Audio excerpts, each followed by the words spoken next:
जी हाँ, तो स्वागत है आपका इकोसिंग एग्रोटेक की इस पॉडकास्ट सीरीज़ में, जिसमें कि हम अभी तक काफ़ी लंबी चर्चा करते हुए आ चुके हैं।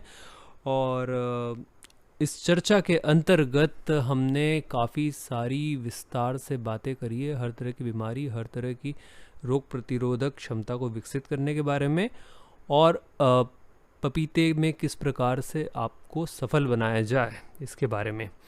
अब देखिए, सफल बनाना है, यही हमारा मुख्य उद्देश्य है। और हमारी जो कंपनी इकोसिंग एग्रोटेक पपीते की खेती को सफल बनाने के उपाय पिछले 15 साल से लगातार नई खोजों के साथ, नई वैरायटियों के साथ में आपको लेकर आ रही है।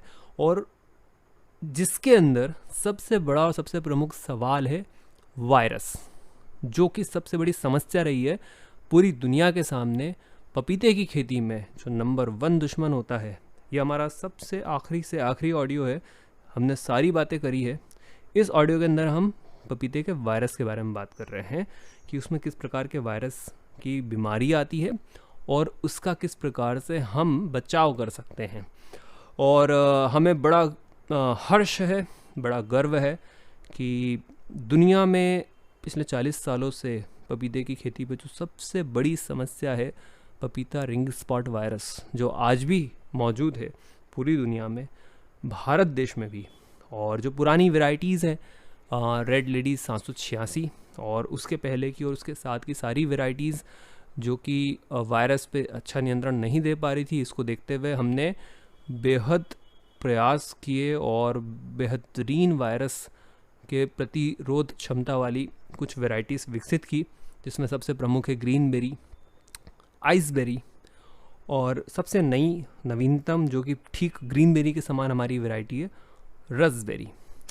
देखिए, आपको वायरस से बचना है तो नंबर 1 जो उपाय है वह यही है कि ऐसी वैरायटी लगाई है जिसमें वायरस आए ही नहीं, या बहुत कम आए, या उसमें उसकी संभावना बहुत कम हो। जैसे कि हमारी सबसे नई वैरायटी रसबेरी है, जिसके अंदर वायरस से लड़ने की अभूतपूर्व क्षमता है, जो कि वायरस से आपको बचाव बहुत अच्छे से देगी, पपीता रिंग स्पॉट वायरस से। पपीते में मुख्यतः 2 प्रकार के वायरस आते हैं, पपीता रिंग स्पॉट वायरस और पपीता लीफ कर्ल मोजेक वायरस। अब ये जो लीफ कर्ल मोजेक वायरस है और रिंग स्पॉट वायरस है, इसमें क्या अंतर है? इसमें मुख्यतः 2 प्रकार के लक्षण अलग अलग दोनों वायरस में पाए जाते हैं। पपीता रिंग स्पॉट वायरस थोड़ी सी लेटर स्टेज में आता है, आमतौर पर 6 महीने के बाद, 7 महीने के बाद, 8 महीने के बाद। और कहीं जगह पर अब तो हम ये देखने लगे हैं कि जहाँ पहले 10 महीने के बाद आता था, बहुत एडवांस स्टेज में आने लग गया है। अब तो 2 महीने, 2.5 महीने, 3 महीने के बाद भी आने लग गया है। तो यह एक बहुत बड़ी बीमारी है, बहुत बड़ी समस्या है। और इसमें होता यह है कि पपीते के ऊपर रिंग स्पॉट, यानी कि रिंग यानी कि एक गोल घेरा, और स्पॉट यानी कि उसका दाग धब्बा, एक गोल घेरे नुमा दाग धब्बा आपको पूरे पपीते पे देखने को मिलेगा। जब ये दाग धब्बा पपीते के ऊपर आना शुरू होता है तो पपीते के स्टैम्प यानी कि तने पर, उसकी पत्तियों पर और उसके फलों पर सब दूर आपको ऑयली पैचेस, यानी कि ऐसे जैसे कि कोई तेल तेल जो होता है, तेल से एक ऑयल जैसा आपको एक गोल घेरा दिखेगा, जो ऑयली पैचेस होते हैं, जिसको ऑयली पैचेस बोलते हैं वैज्ञानिक भाषा में। तो वह आपको दिखेगा और उससे काफ़ी सारे नुकसान होते हैं। इस बारे में हमारे किशोर राव जी बहुत अनुभव रखते हैं कि रिंग स्पॉट वायरस के लक्षण क्या होते हैं, वो थोड़ा आपको बताएंगे शॉर्ट में। देखिए, रिंग स्पॉट वायरल काफ़ी जटिल और बहुत ज़बरदस्त समस्या वाली बीमारी होती है, जो कि पपीते को काफ़ी नुकसान पहुंचाती है। रिंग स्पॉट वायरल में सबसे ज़्यादा लीफ क्षतिग्रस्त होती है। लीफ का जो साइज होता है वो एकदम छोटा हो जाता है और पूरी फटी फटी लीफ्स आती है। फटी हुई होती है, मतलब लीफ जो होती है वो एक पंजे के समान, हाथ का पंजा होता है हमारा, या आपने कभी बंदर का हाथ का पंजा देखा होगा। सीधा सा प्रयोग बताता हूँ, कॉटन के ऊपर यदि 2,4-D डल जाए, हाँ, तो सेम कैरेक्टर लिप कर लगे ये रिंग स्पॉट वायरल यानी के, कि जैसे कि वो फट जाते हैं, फट जैसे जाते हाथ के पंजे के समान पतली पतली पतली पतली सी पत्तियां हो जाती है। और जब PRSV वायरल आता है पपीते के ऊपर, तो सबसे बड़ा दुष्प्रभाव होता है फ्रूट के ऊपर। फ्रूट में क्वालिटी एकदम ख़राब हो जाती है, पूरे डॉट आ जाते हैं, पूरी फ्रूट के ऊपर गठाने बन जाती है, पौधे में क्लोरोफिल पूर्णतः से ब्लॉक हो जाता है और फ्रूट की क्वालिटी एकदम डैमेज हो जाती है। व्यापारी भी ले जाने में बहुत संकोच करता है और उसका क्वालिटी एकदम बकवास हो जाता है। तो ये एक बहुत बड़ी समस्या, और यह जब आती है बीमारी तो यह समझ लीजिए कि अब मतलब पौधा जो है धीरे धीरे अब अपने विनाश की तरफ बढ़ रहा है। बहुत जल्दी उसके अंदर प्रोडक्शन होना बहुत कम हो जाएगा, बंद हो जाएगा, और बहुत ख़राब क्वालिटी का प्रोडक्शन होगा, और आपको बहुत जल्दी उस पौधे को अपने खेत से हटाना पड़ेगा। तो यह उसकी एक संभावना बन जाती है। तो अब इससे लड़ने के लिए जो सबसे बेहतरीन उपाय है वो तो यही है कि आप ऐसी वैरायटी के साथ में जाएं जो कि वायरस से लड़ने में सक्षम हो। अब हमारे पास वो वैरायटी है, उपलब्ध भी है, आपको मिल भी रही है, और इसके पहले ग्रीनबेरी आइसबेरी में काफ़ी भारी डिमांड रही है हमारे पास में, ख़ास तौर पर वायरस से लड़ने की क्षमता के कारण ही। और बहुत भारी डिमांड को हम पूरी तरह से नहीं सप्लाई कर पा रहे थे जितनी डिमांड थी। अभी हमारी उसी सीरीज़ में कोशिश रही और हमने रसबेरी इंट्रोड्यूस किया है जिसमें वायरस से लड़ने की क्षमता मौजूद है, ठीक ग्रीनबेरी के समान। इस बारे में आपको ज़्यादा जानकारी के लिए आप हमारे पिछले ऑडियो में आप बात करेंगे, जिसमें कि आप हमने बात की है पिछले ऑडियो में, जिसमें हमने वैरायटी डिफरेंस यानी वैरायटियों में क्या अंतर है और कौन सी वैरायटी का चयन करना है आपको, वैरायटी सिलेक्शन, ये 2 ऑडियो हमने बनाए हैं। उसमें जाकर आप देखेंगे तो आपको बहुत अच्छे से इसके बारे में जानकारी मिलेगी कि कौन सी वैरायटी का सिलेक्शन करना है पपीते की सफल खेती के लिए, और वैरायटियों में अंतर क्या होता है इसके बारे में आपको जानकारी मिलेगी। इसी में हमारी पास एक वैरायटी है सनबेरी, जो वायरस रेजिस्टेंस जिसमें इतना अच्छा नहीं है जितना कि अच्छा ग्रीनबेरी रसबेरी में होता है, आइसबेरी में होता है।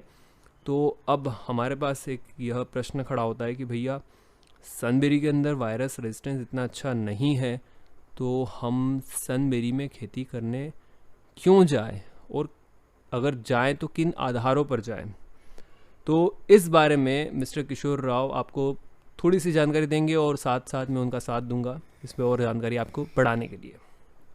देखिए, जो सनबेरी वैरायटी है, कंपनी ने जो लॉन्चिंग दिया है 3 साल के रिसर्च में, तो जो सनबेरी हमारे साथ में अभी सबसे बड़ा इशू था कि सर आपकी जो वैरायटी है बाहर लोडिंग, मतलब बोल सकते हैं कि दिल्ली, हरियाणा, पंजाब लगभग कीपिंग क्वालिटी में सबसे ज़बरदस्त टक्कर देने वाली वैरायटी है सनबेरी हमारा।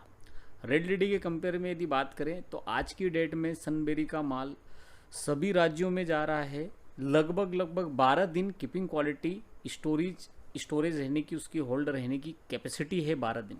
व्यापारियों ने नेपाल काठमांडू तक माल पहुंचाया है, बेस्ट क्वालिटी गया, बहुत अच्छा रिपोर्ट आया, व्यापारियों का फीडबैक बहुत अच्छा आया। पिछले साल हमने 300 एकड़ में पपीता सनबेरी का दिया था, महाराष्ट्र में बहुत सारी जगह पर दिया था।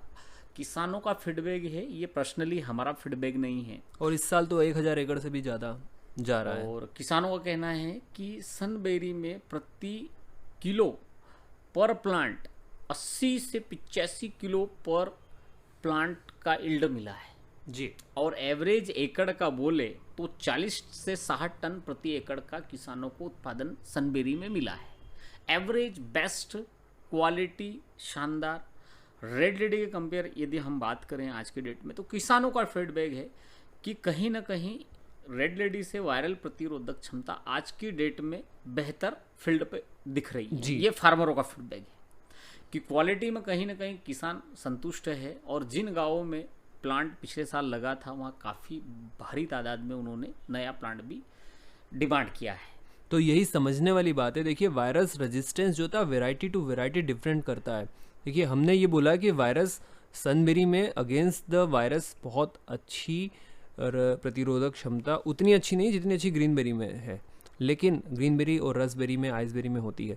लेकिन रेड लेडी 786 के मुकाबले बेहतर वायरस रेजिस्टेंस है। यह एक डिग्रीज होती है, अलग अलग प्रकार के वायरस की श्रृंखला श्रेणी होती है, जिसके अंदर की हमारी जो रैंक है, यानी कि जो हमारी सनबेरी की जो क्षमता है वह रेड लेडी 786 से कहीं बेहतर पाई गई है। और इतना तेज उत्पादन होता है और इतना अच्छा उत्पादन होता है कि वायरस रेजिस्टेंस ग्रीनबेरी के समान नहीं होने के बावजूद भी बहुत अच्छा प्रोडक्शन मिलता है, क्योंकि तेज़ी से प्रोडक्शन आता है।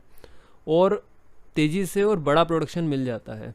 इस बारे में मिस्टर किशोर राव आपसे बताना चाह रहे हैं कुछ। देखिए, एक बहुत महत्वपूर्ण बात जो कि मैं बताने जा रहा हूँ, हमारे कुछ बगीचे जो कि लगे हुए हैं कुछ ऐसे एरिए में जहाँ लगभग 5-5, 10-10 साल से पपीते की खेती काफ़ी मात्रा में की जा रही है।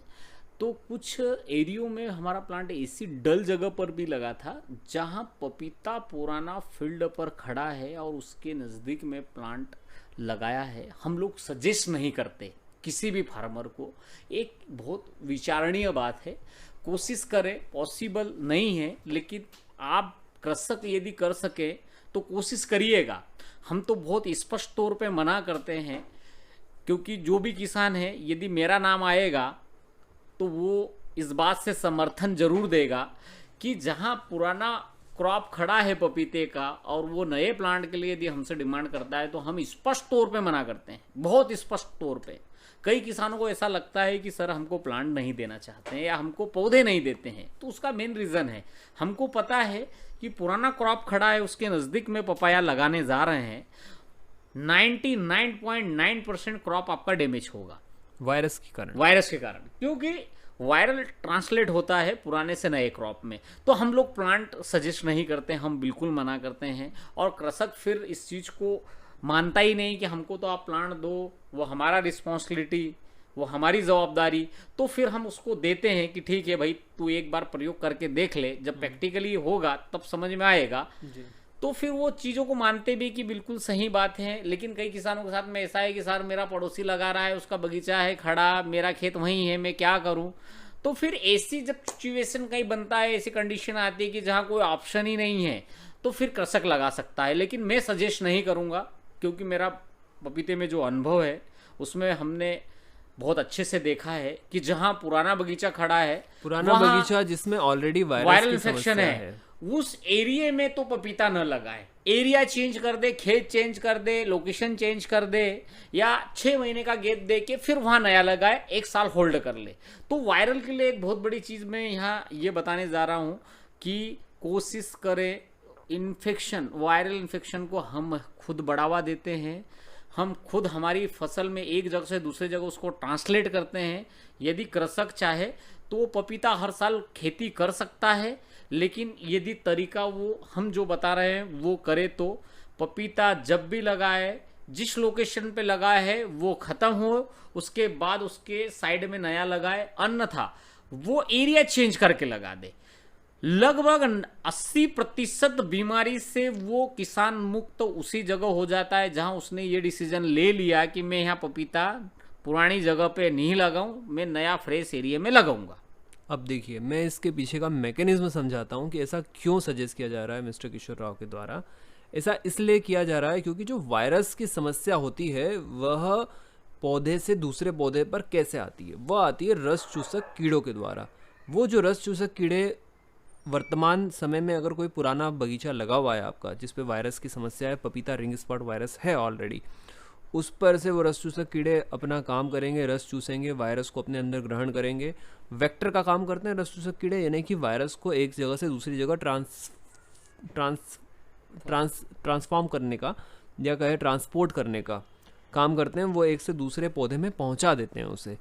तो वायरस से बचना है अगर आपको, तो ऐसे स्थान का चयन करें जहां पर पहले से वायरस ग्रस्त पपीते के पौधे न हों, क्योंकि उनसे जो रस चूसक कीड़े हैं वो हमारे नए पौधों पर आएंगे जिसमें वायरस नहीं है, जो कि नीट एंड क्लीन है, जो कि पूरे नए हैं। अब उन पर छोटी स्टेज से वायरस आ जाएगा। अगर हमने उनको पुराने बगीचे पर जिसपे वायरस है, और पुराने बगीचे पर वायरस आपको देखने को मिलेगा ही निश्चित रूप से, क्योंकि वायरस आ ही जाता है जो नॉन रेजिस्टेंस वैरायटीज़ होती हैं उनके ऊपर। तो पुराने बगीचे के करीब जहाँ पर वायरस है, ऐसे पुराने बगीचे के करीब आपको अपना नया बगीचा नहीं लगाना है, इसका विशेष ध्यान रखना है। और इसी सीरीज़ में आपको वायरस से बचने के उपाय जो हम बता रहे हैं उसमें हमने आपको बता दिया कि भैया सबसे बेहतर तो है कि आप वैरायटी सही लगाइए। अभी आप अगर सनबेरी में जाना चाहते हैं, जो कि हमारी नवीनतम वैरायटी है, उसमें अगर आप जाना चाहते हैं तो हमारे पास उसके लिए विशेष प्रयास हमारे जारी है कि हम उसमें भी वायरस के अगेंस्ट रेजिस्टेंस कैसे विकसित करवा दें।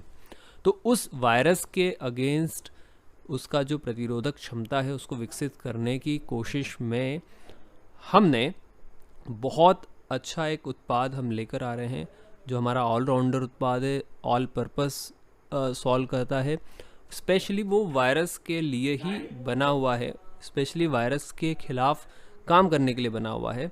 तो उस उत्पाद में आपको वायरस के लिए बहुत अच्छी प्रतिरोधक क्षमता विकसित करने की क्षमता उससे मिलेगी, जो कि आप शुरू से ही हम रिकमेंड करेंगे कि आप जितनी छोटी स्टेज से पौधे को उस उत्पाद का हर 15 दिन में एक स्प्रे, या अगर एक्टिव वायरस वहाँ आ चुका है तो हर 8 दिन में एक स्प्रे करना होगा, और वायरस नहीं है, अभी आप उसको प्रिवेंशन मोड में है, पहले से आप उसको रोक के रखना चाहते हैं, कम से कम उसकी अटैक हो इसकी व्यवस्था करना चाहते हैं, तो उसे हर 15 दिन में आप लगातार स्प्रे करते रहें। जैसा कि उस उत्पाद के साथ आपको दिशा निर्देश मिलेंगे, तो उससे उस ऑलराउंडर, उस ऑल पर्पस प्रोडक्ट से, जो कि वायरस के लिए विकसित किया गया है, आपको सनबेरी में भी बहुत अच्छा वायरस के विरुद्ध प्रतिरोधक क्षमता आपको सनबेरी में मिलेगी।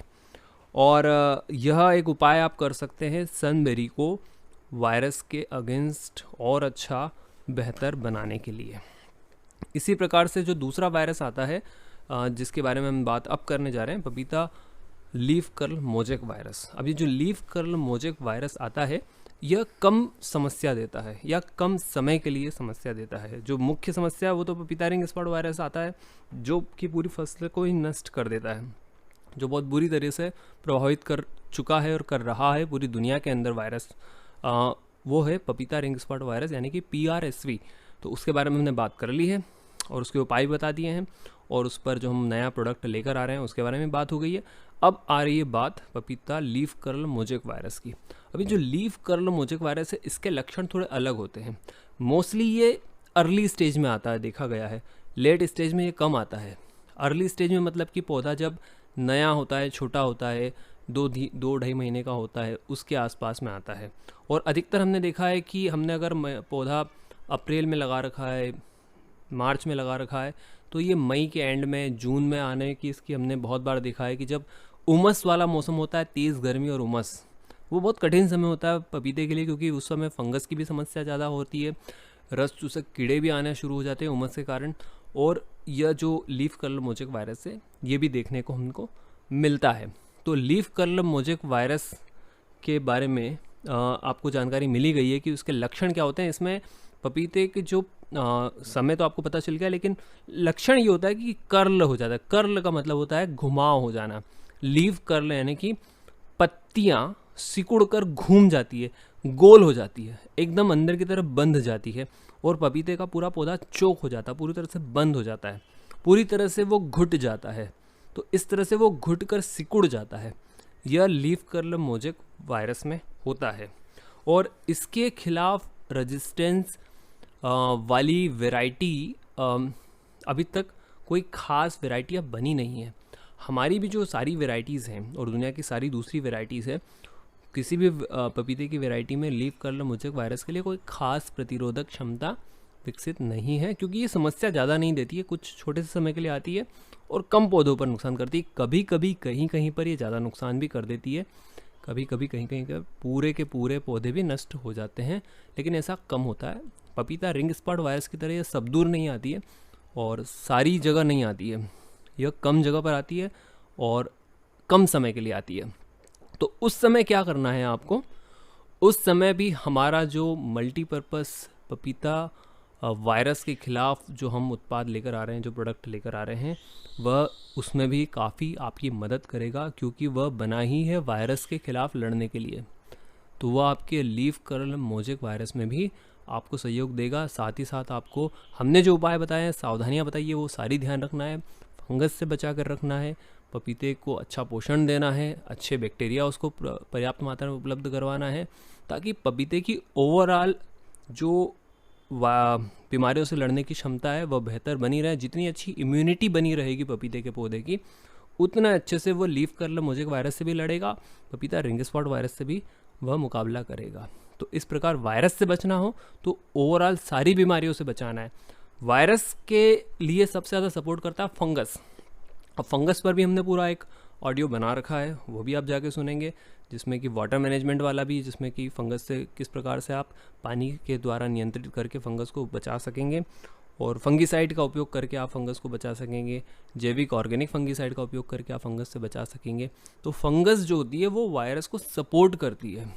जहाँ फंगस ज़्यादा मात्रा में आएगी वहाँ पर वायरस के भी आने की संभावनाएं बेहतर बन जाती है, क्योंकि वह वायरस के लिए एक माहौल तैयार करती है, वायरस को सपोर्ट करती है।